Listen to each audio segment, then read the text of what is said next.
The flu season is upon us. Which type will we worry about this year? And what kind of shots will we be told to take? Remember the swine flu scare of 1976?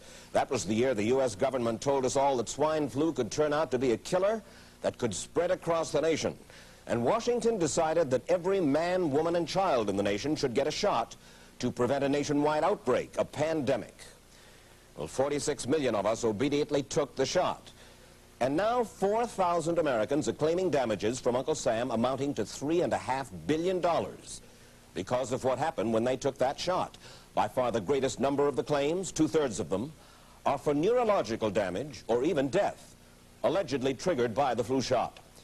We pick up the story back in 1976 when the threat posed by the swine flu virus seemed very real indeed.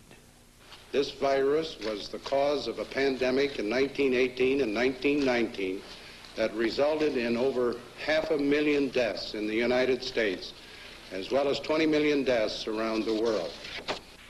See how easy it is to... Thus, the U.S. government's publicity machine was cranked into action to urge all America to protect itself against the swine flu menace. Influenza is serious business. During major flu epidemics, millions of people are sick and thousands die. Well, this year you can get protection. The vaccines are safe, easy to take, and they can protect you against flu. So roll up your sleeve. Protect yourself. One of those who did roll up her sleeve was Judy Roberts. She was perfectly healthy, an active woman, when in November of 1976, she took her shot. 2 weeks later, she says, she began to feel a numbness starting up her legs. I joked about it at that time. I said I'll be numb to the knees by Friday if this keeps up. By the following week, I was totally paralyzed. So completely paralyzed, in fact, that they had to operate on her to enable her to breathe. And for 6 months, Judy Roberts was a quadriplegic. The diagnosis? A neurological disorder called Guillain-Barré syndrome, GBS for short. These neurological diseases are little understood. They affect people in different ways. As you can see in these home movies taken by a friend, Judy Roberts' paralysis confined her mostly to a wheelchair for over a year. But this disease can even kill. Indeed, there are 300 claims now pending from the families of GBS victims who died, allegedly as a result of the swine flu shot. In other GBS victims, the crippling effects diminish and all but disappear. But for Judy Roberts, progress back to good health has been painful and partial.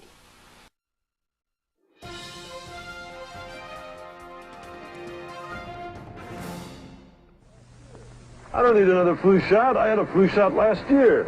A swine flu epidemic may be coming. Swine flu shot? Well, I don't know. I've been thinking about it. It could make you very sick. Swine flu? Man, I'm too fast today to catch me. You'll want to be protected. I'm the healthiest 55-year-old you ever seen. Hey, I play golf every weekend. Get a shot of protection. The swine flu shot. Joe brought it home from the office. He gave it to Betty and one of his kids and to Betty's mother. But Betty's mother went back to California the next day. On her way to the airport, she gave it to a cab driver, a ticket agent, and one of the charming stewardesses. At school, Joe's kid gave it to some other kids, and Mrs. Merrill got it and gave it to her husband. In California, Betty's mother gave it to her best friend, Dottie. But Dottie had a heart condition and she died. But before she died, Dottie gave it to her girlfriend, the mailman, the paper boy, and the vet when she went to pick up her chihuahua. If a swine flu epidemic comes, this is how it could spread. You'll want to be protected, especially if you're elderly or chronically ill. Get a shot of protection. The swine flu shot.